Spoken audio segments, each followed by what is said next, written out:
Hello. Welcome back or welcome to Morning Ray. I'm your host, Lan or Alana, and I'm coming to you from my couch on a gloomy Friday, painting the picture for you in my gray sweat set, comfy, with freshly dyed hair, nails that are starting to be too long where it is getting annoying to type on the computer and do things. Thank God I'm getting them done in 2 days, and I'm contemplating what color to get. When you were listening to this episode, I would have already gotten them done, but right now I have the deep red maroon French tip nails. I think I'm gonna do like a brown with a purpley undertone situation. I guess that goes in theme with my hair because I just colored my hair this morning. You guys know I love getting a gloss, a semi-permanent color, to one, just make it look super fresh and glossy and shiny and healthy. I love going a little bit darker than my natural color, which I think is so funny because for years I was bleaching my hair, I was getting balayage, I was getting highlights and whatnot. Ombre was what I started with. If you are new here, you're probably like, what the heck, Alana, you went lighter in the past? Yes,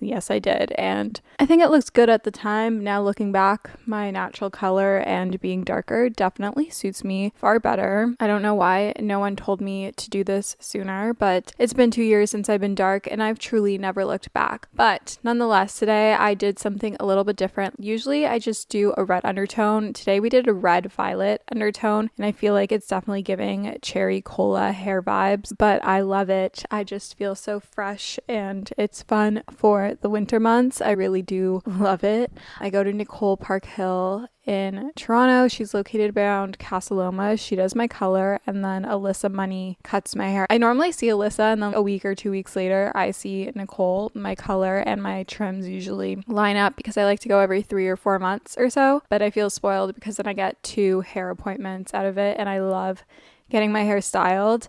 I love having my hair washed by the hairdresser. If I could have that done every single time I had to wash my hair, like I literally would. If I could get a blowout once a week, every week for the rest of my life, I would be the happiest girl in the world. I'm putting that energy out there. I want to be rich enough so that I can afford to do that on a weekly basis. I don't know if it would take the joy out of it or it would just make my life even better. Maybe a mix of both, but I love it so much. I love when my hair gets styled. I schedule my workouts around it so that I can leave it for as long as possible, looking fresh for as long as possible. But anyways, you guys, this morning, I'm recording this on Friday. This morning, Hot Girl Sweat times Jaybird tickets went on sale and they sold out in 10 minutes. Which is absolutely crazy, absolute mayhem. I'm so excited to sweat with you guys on Sunday, to reset us from Halloween, to get us back into our winter arc, our 75 hot challenge, and just realign us overall. I've been trying to sort out my Halloween costumes on the topic of Halloween, and I have been procrastinating. I love Halloween. I love dressing up. I love putting on a little sexy, slutty outfit and feeling really good and like empowered and good about myself. But I hate spending money on it because these are things that I'm most likely never going to wear again. And also I'm at the point where I'm 25. I don't want to be as slutty as I was in high school and university. Like, I'm past that point. I'm more on the classy side of things, but then you don't want to have a boring costume. And then I feel like there's pressure to be super creative, but I also just don't feel like spending money on something like this. Like, to me, as much as I love it, it's not worth it to spend $50 on like an accessory for a costume. I'm thinking of just doing Saltburn and doing the costume that he wears to the costume party, like the white tank top, blue jeans, skinny belt, gold wings on my back. I saw Ashton Earl do it and I was like, honestly, kind of a vibe, kind of simple, not too complex. All I have to get is maybe a new white tank top and gold wings, and that seems pretty chill. I'm also doing Laura Croft for a house party I have on the Friday. I need to get all like the different straps that she wears, but I'm pretty sure, and maybe mini shorts. I want to get those micro leather shorts from somewhere. Probably will get from Revolve just because I know it will come super fast. But also, I don't want to spend $100, $200 on micro shorts. Like, am I going to wear them again? Like, I know shorts are the new mini skirt situation. But you guys, sorry to be complaining and ranty over here, but I don't know, anyone else just not want to spend money for Halloween? Like, to me, it's just like, that's kind of just where I'm at. But I boxed this past week for the first time in a hot sec. I really don't know the last time I boxed with my trainer, Adam. And you guys, I'm not as sore today, but the past 2 days, I've been so sore. My lats are sore, my arms are sore. And then I did reformer on Wednesday. So I did boxing on Tuesday, reformer on Wednesday. And the class I did was super heavy on legs and core and obliques. So I literally, the next day on Thursday, I felt, even by end of day Wednesday, I just felt like I was wearing a corset because all my muscles around my entire torso were so sore that every single time I moved, it hurt and it ached. But it is a good feeling, because if you've been listening to the pod for a while, then you would know that it takes me a lot to get sore. Like, I have to do something I haven't done before, or something so new, or like just a really different way of using my muscles, especially when it comes to my core, in order to get sore. My upper body gets sore a lot more easily because I am weak on my upper body. However, my arms have never looked as toned as they are. Truly sleeper build though, because when they're down, they just look like noodles. But if I flex my arms, like, I noticed this when I was doing my hair the other day, not to be like full of myself over here, but my arms are looking strong, and I'm accrediting this to reformer Pilates, because I used to work with a trainer and I would lift heavy and do arm stuff all the time. Actually, we did mostly legs, but my arms have never looked like this. Even when I was dancing competitively, they never looked like this. And honestly, I'm proud of myself. I built that myself. And then last little update before we get into current faves, and before I didn't even introduce the topic of today's episode, but you guys already know from the title of the episode that your thoughts really are your reality. And I have spoken about this here and there, but I really wanted to dive into it today because I was just having a lot of epiphanies this week, and I spoke to a psychic on Monday. I got this psychic from my friend Maddie Orlando, and this is like my third, I'm going all over the place. Sorry if it's really chatty today. I hope you enjoy the super chatty podcast episodes. I want you to feel like you're my friend, because you guys are my friends. But can you tell I've had 3 coffees today? Anyways, where was I going with this? I spoke to a psychic on Monday, and this is my third time speaking to a psychic. I last spoke to one about 1.5 years, 2 years ago, and then the time before that, 2 years before that. So like approximately like every 2 years, I decide that I want to speak to a psychic. And this was the first reading where I feel like it had a lot of really good things in it, and just like really interesting takes. I feel like whenever I speak to a psychic, they're always like, the guy you are seeing is not for you. It's not going to work out. It's not going to play out. You're going to learn a lot from this person, but he's not your person. And it is the first time that I have not gotten that in a reading, which kind of crazy. She gave so much insight, and she also gave me Reiki to get rid of exes and to foster new opportunities and open doors for new opportunities, because she was saying there's like a lot of opportunities on the horizon, and things with travel and just like exciting things and things that felt really in alignment for where I'm at and how I've been feeling about my life. So I don't know, I think psychics are fun. Obviously, I always take it with a grain of salt, and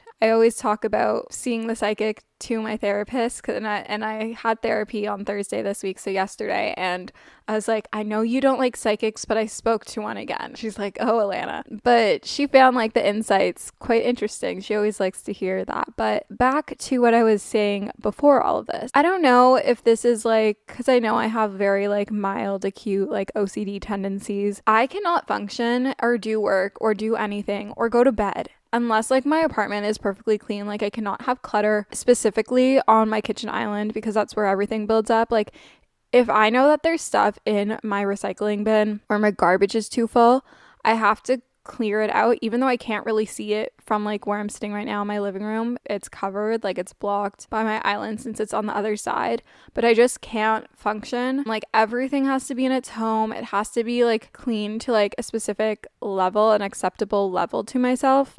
I don't know.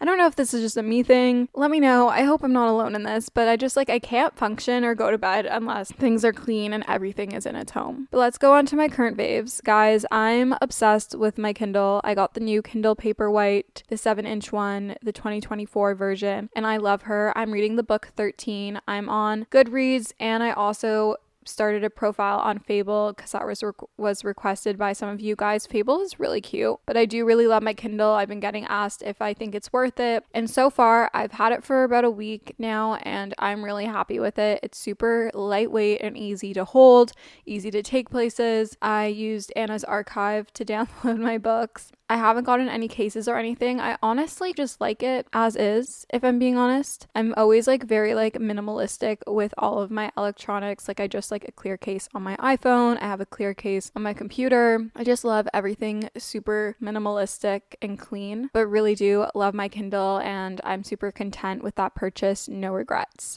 I've also really been in love with my workout routine. If you guys cannot tell, I feel like I'm just in such a good groove. I have my spots, I have my instructors that I go to, and I'm feeling really, really strong. And it's not exactly the same thing every week, which I do love. Like I have my reformer class at Jaybird that I do every single week. Sometimes I do 2 of them, sometimes it's only 1. I'll do a hot Pilates mat class at Jaybird or another studio. I've been trying out Legree Plus and making that like a social thing with my friend Paige. I feel like my list of things to buy, to do, activities that involve spending money is never ending around the holidays, making the idea of investing and saving and thinking about your future to be a little bit more challenging, a little bit more overwhelming. Acorns makes it easy to start automatically saving and investing for you, your kids, and your retirement, even during the holidays. You don't need to be an expert. Acorns will recommend a diversified portfolio that matches you. You don't need a ton of time. You can create your Acorns account and start automatically investing your money in just 5 minutes. You don't need to be rich. Acorns lets you get started with the spare money you've got right now. That could be $5 a day or even just your spare change. That's right, Acorns can round every purchase you make up to the dollar and automatically invest your spare change for you. And you can get bonus investments just for buying the stuff you need from the brands you love. I personally love Acorns. It's simplified the investment process, which can be overwhelming and intimidating, but it just makes it so simple, so easy, and something more accessible no matter how much money you have to invest. Head to acorns.com/Alana or download the Acorns app to start saving and investing for your future today. Paid non-client endorsement. Compensation provides incentive to positively promote Acorns. Investing involves risk. Acorns Advisors LLC, an SEC registered investment advisor. View important disclosures at acorns.com/Alana. I'm super excited about today's sponsor. They've sponsored the podcast before, and this is a topic I'm super passionate about. I fear that us as girls struggle with PMS far more than we should, and we really shouldn't. I truly get the worst PMS symptoms. My boobs are sensitive, my face breaks out, my sugar controllings are out of whack. I feel like I'm just a bottomless pit. My mood is not the vibe, and Estro Control has been super helpful in helping manage those PMS symptoms and making that time of the month a lot more enjoyable. Estro Control is a formula developed by Happy Mammoth, a supplement company dedicated to making women's lives easier. Say no more. Estro Control contains science-backed herbal extracts that help support hormonal health, especially if you are someone like myself who struggles with PMS. It was created to help women feel like themselves all month long and to not struggle with the feelings PMS can cause. For a limited time, you can get 15% off your entire first order at happymammoth.com. Just use the code Alana at checkout. That's happymammoth.com and use the code Alana for 15% off today.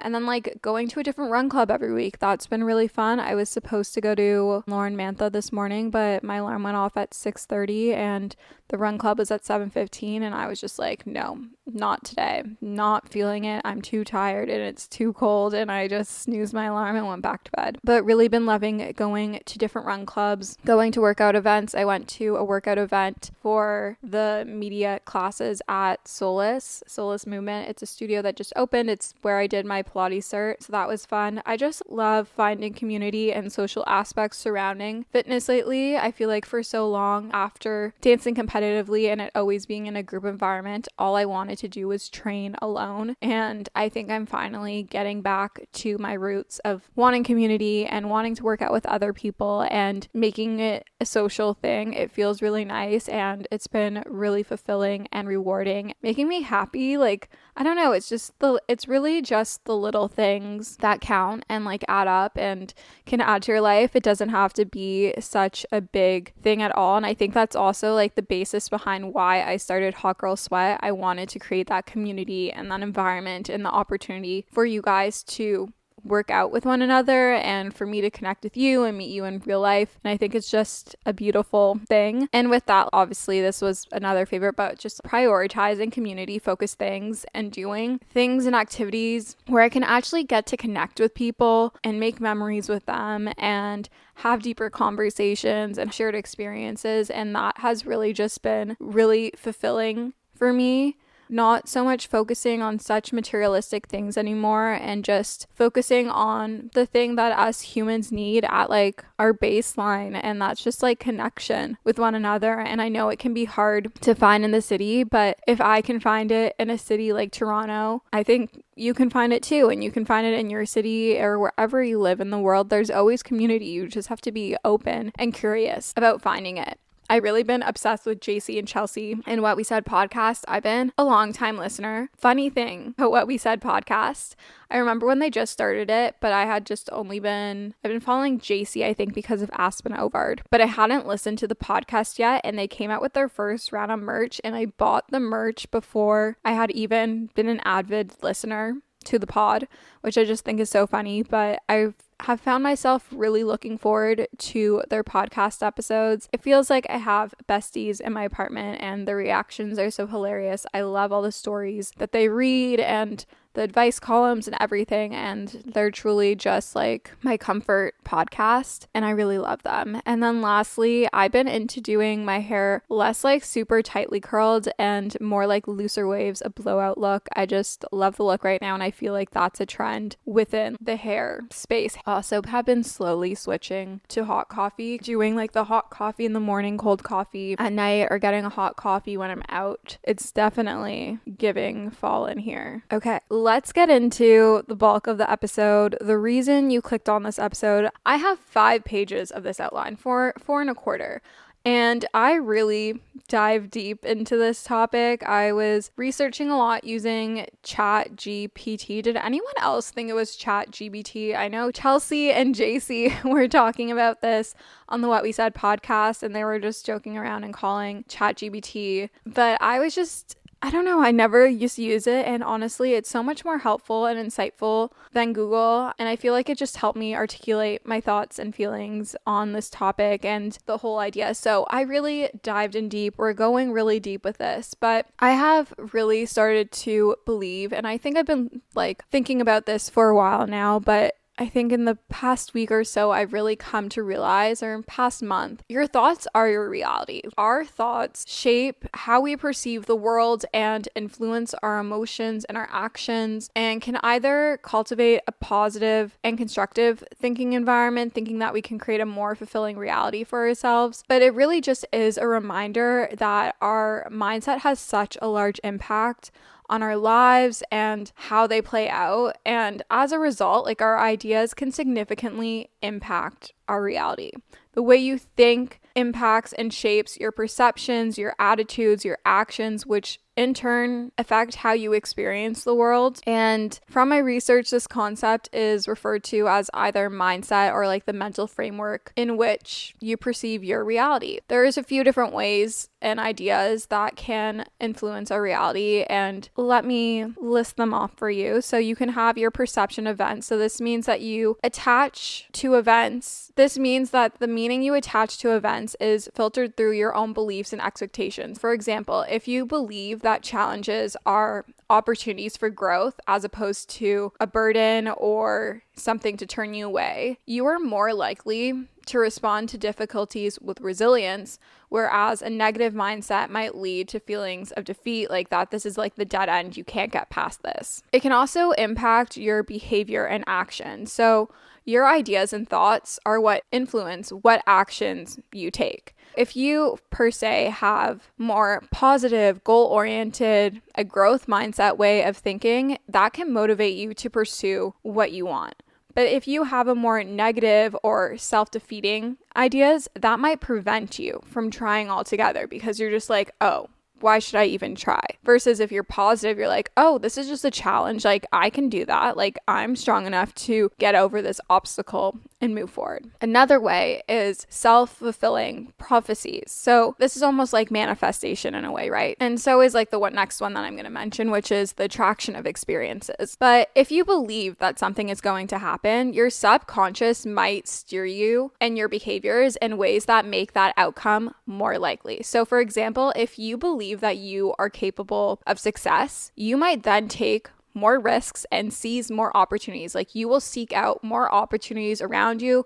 You will be more hyper aware of those things. Reversely, if you believe that failure is inevitable, it could lead to avoidance or inaction, bringing about that very failure. And then that leads us into the fourth one, but that's attraction of experiences. So this is kind of like the law of attraction manifestation. Your ideas and thoughts create vibrations that align with certain experiences, drawing similar energy into your life. So like the energy you put out is the energy you attract. While this is something that is more metaphysical, it's supported by psychology to the extent that your thoughts influence the kinds of people and situations you attract, which goes to show and prove that how I always say, like the top 5 people you surround yourself with are the top 5 people that will like influence your life, your decisions, the way you think, what situations you find yourself in. The energy you put out is the type of person that you're going to attract to you and the type of people that you're going to have surrounding you. And if you want to know what your future looks like, look at who you're friends with. Okay, this brings us to perception. So we have discussed the few ways in which our ideas can influence our reality: perception of events, behavior and action, self-fulfilling prophecies, and the attraction of experiences, which is like your law of attraction. So to further dive into how our thoughts are our reality and how it impacts that, cognitive behavioral theory emphasizes the connection between thoughts, feelings, and behaviors. Essentially, our perceptions can lead to certain cognitive patterns, which as a result impact our emotional responses and actions. So as I said before, if you see a challenge as an opportunity, you are more likely to approach it with enthusiasm and resilience, as opposed to if you see a challenge as like a negative thing, you will just like admit defeat. Similarly, social constructivism suggests that our realities are shaped by our interactions and experiences, meaning that our environment, our culture, and our relationships can all influence how we interpret situations and ourselves. This is why I say, if you want to know what your future is, look at who you're friends with and be wary of the people who you spend the most amount of time with. Our perceptions as a result can create a self-reinforcing cycle that can impact our mental well-being and the way we engage with the world around us. Think about it. I'm sure you guys all have an idea of someone in your life who has a very optimistic mindset and is always finding the silver lining, versus like you also probably have someone in your life that you know of that has a pessimistic mindset. They're very much like a pick me, everything happens to me, not for me, I can't do this, woe is me, blah, blah, blah. You're not locked into that perception and way of thinking though. And I'm living proof that you can change the way you perceive things in a multitude of ways that can lead to changes in your future behavior, the way you approach things, the way you feel about yourself, the way you feel about the world, and the way that you see the world. And this is sometimes referred to as cognitive restructuring, where as an individual, you identify and challenge these negative thought patterns by replacing them with more positive or realistic ones. So methods typically are things like mindfulness, therapy, so cognitive behavioral therapy, or also known as CBT, and self-reflection can really help individuals like yourself become more aware of your thoughts and beliefs and like reframe and rewire the way in which you respond, react, and think. By practicing new ways of thinking and responding, you are able to then shift your self-perception and how you view your own circumstances. So for example, if you previously saw yourself as being incapable, you might start to view challenges as an opportunity for growth, which can then lead to a more proactive and confident behavior. This kind of change isn't something that's going to happen overnight, but it rather requires time and effort, and many people find it transformative. I am one of those people. I've been doing cognitive behavioral therapy for almost 4 years now, which is really freaking crazy, and I feel like I am a completely different person than I was when I first started therapy. I think I have grown and transformed and in such a beautiful way since starting. I feel so much more self-confident. My self-esteem is so much higher. I'm able to make more confident decisions. I'm able to reframe things and not give into intrusive and anxious thoughts. I feel like I have a much more optimistic mindset and perception of myself and of others in the world. It really is such a crazy thing. But I'm going to go through all the different ways in which you too can create a better reality for yourself through changing the way in which you think about yourself, and in turn have that impact your actions and just have more of a growth mindset, an abundance mindset, and whatnot. The first thing to do is to practice self-awareness, and you can do this through either mindfulness or by challenging assumptions. So in mindfulness, that means being aware of your thoughts and feelings in the moment, and using mindfulness meditation or journaling can really help you notice these negative or limiting beliefs about yourself and the world. For me, I feel a lot of my negative thoughts and limiting beliefs and self-doubts happen around dating and being triggered from previous experiences or things that feel like past experiences when I was in a more negative, desperate, insecure mindset, and certain things can kind of trigger me to feel that way, and then that can cause me to spiral. But I think the first thing is being self-aware and learning how to get yourself out of that. I am now at a point where I'm aware when I'm having these negative thoughts and feelings. I can identify them as being negative, and I know that they're not healthy for me to spiral, and it's not going to do me any benefit to sit in this way of thinking and to give into this way of thinking. So I have my ways to get myself out of it, like journaling or putting on music and having a dance party and literally just shaking it off, and just reminding myself and counteracting those negative thoughts with positive, more realistic ones, very much like what we were speaking about before. And that's also kind of challenging assumptions. So paying attention to those automatic thoughts, especially those that are self-critical or pessimistic, ask yourself, is this true? What evidence do I have for or against this belief? I have been having a lot of self-doubts when it comes to teaching Pilates and starting a business, and I have to continuously just counteract those negative thoughts because you will want to bully yourself. I think that's the difference between someone who has a pessimistic versus an optimistic mindset. If you have an optimistic mindset, if you are self-aware, if you have learned how to create more positive and realistic thoughts within your mental space, then you can counteract these negative thoughts, and you can choose not to give into them, and you can choose to not let them become your reality. That brings us into reframing negative thinking. And there's two different ways to reframe negative thinking. I talk about framing the situation, the circumstances, the story,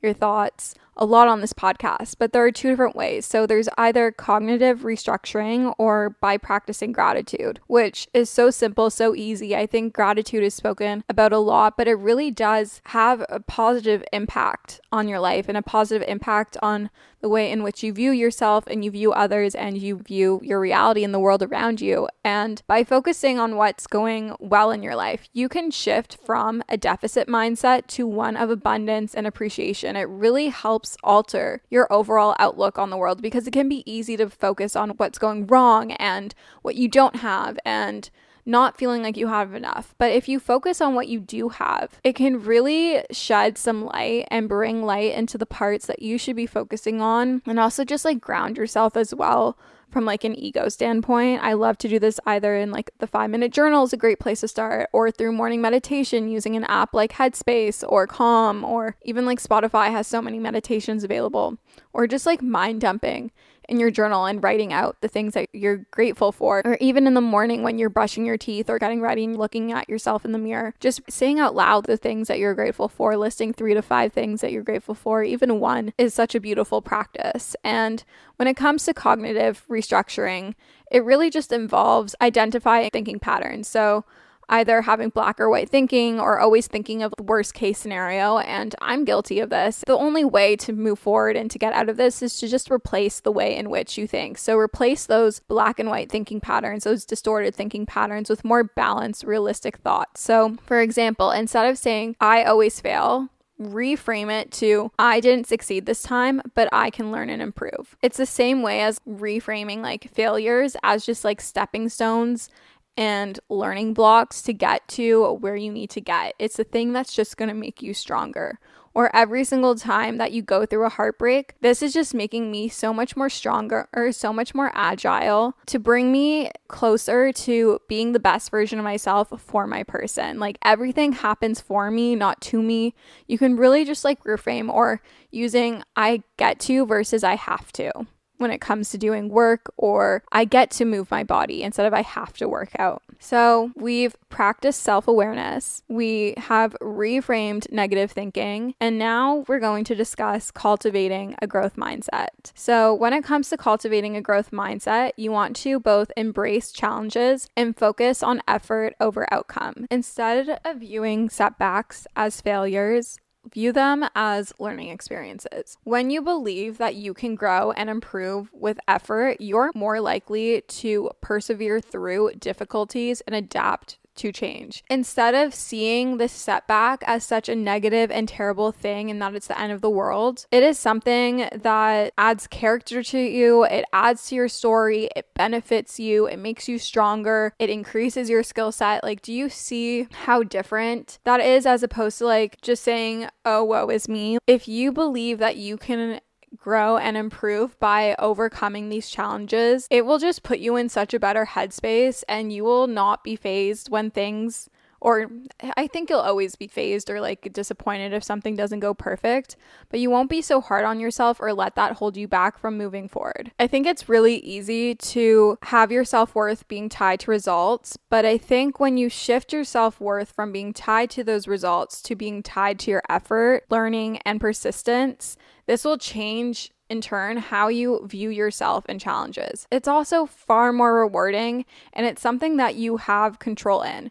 You get to decide how much effort, time, etc. you put into something, but the outcome isn't always going to be a direct result of that, unfortunately. Think about posting on social media, for example. You're not always going to be rewarded in the way in which you want to be rewarded, instantly become like an overnight sensation. You could be putting in a lot of work and you can be aware of it, but sometimes the outcome isn't what you want it to be right away, unfortunately. Think of it like the process and the effort and the time, etc., is how you can internally validate yourself, and the results of what come out of that are like an external validation. Prioritize internal validation, and the results, the external validation, is just a cherry on top if it ends up being the way in which you want it to be. Like I said before, surrounding yourself with positive influences is so important in how you can learn to shape your reality and your thoughts because of that. And that can be through supportive relationships and curating your environment. Surround yourself with people who uplift you and reflect a more positive view of the world. Their perspectives can really influence how you see yourself and others and the world and your reality.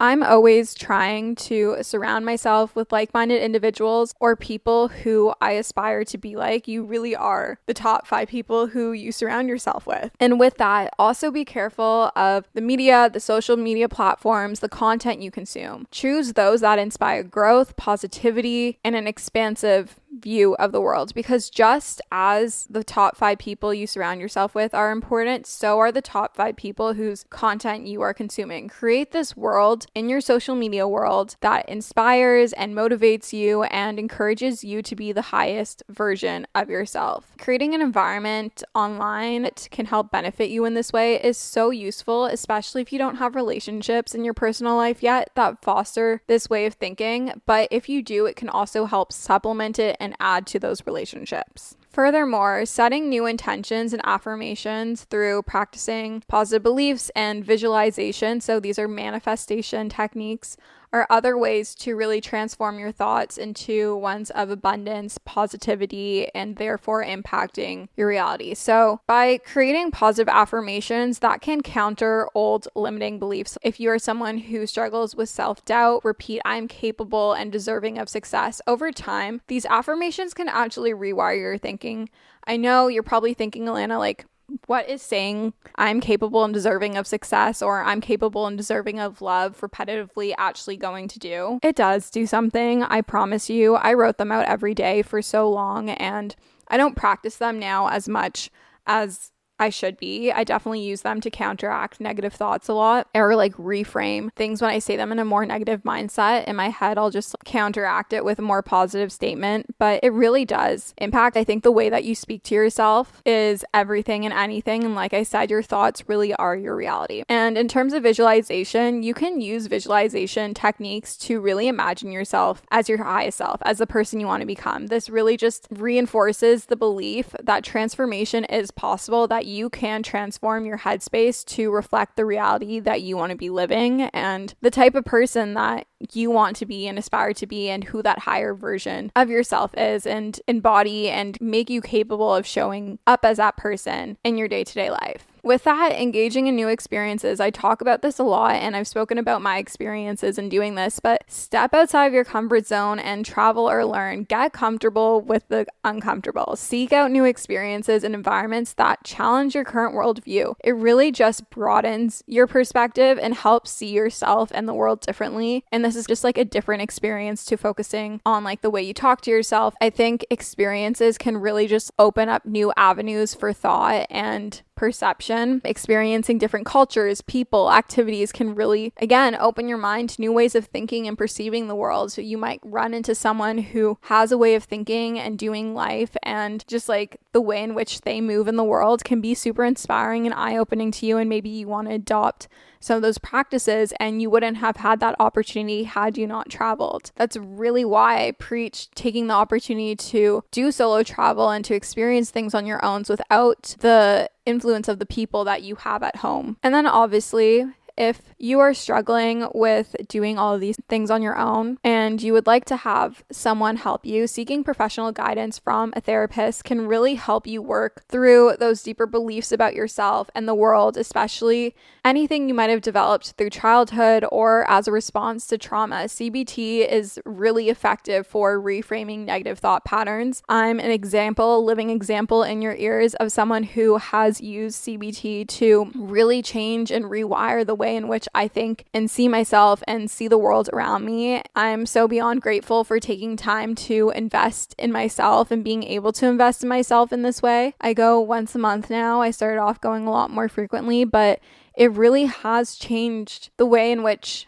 I see the world, and I feel like I see it so much brighter. I trust myself so much more. I believe in myself so much more in a multitude of ways, whether it's in a professional setting, in my career, whether it's in how I hold myself and communicate with my friends and friendships, whether it's in my relationships with my mom, my dad, my sister, my family.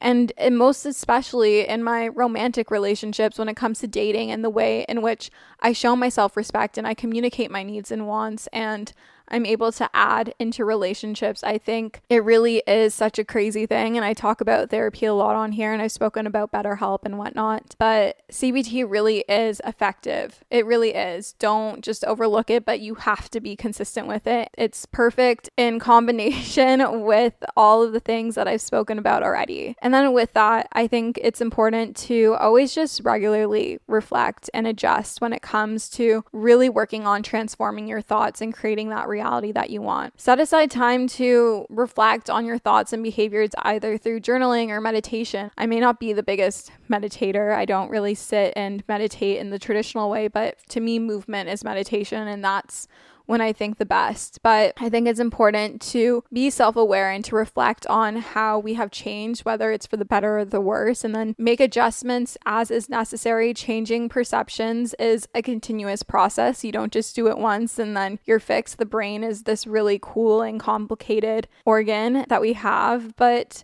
as you evolve, you might have new limited beliefs or blind spots that could arise. So it's important to stay open and continuously challenge the way in which you think and reframe the way in which you think about yourself and the world and others. But I really do think we all have the power to live a more abundant, positive, growth-oriented life. But it's up to you to challenge the beliefs that you have of yourself, others, and your capabilities in order to do so. You are not limited to your circumstances. You are not stuck in this closed-minded way of thinking, this pessimistic mind. You can change it. You have every power to change the world in which you live in and the way you go about living your life. And you can learn and train yourself to be more open to taking risks, to become more confident in your abilities, to see challenges as opportunities, to embrace fear and turn that into courage and use it to empower you to step out of your comfort zone and to be more comfortable with the uncomfortable. There are so many amazing things that you can do with your mind. You just have to want it.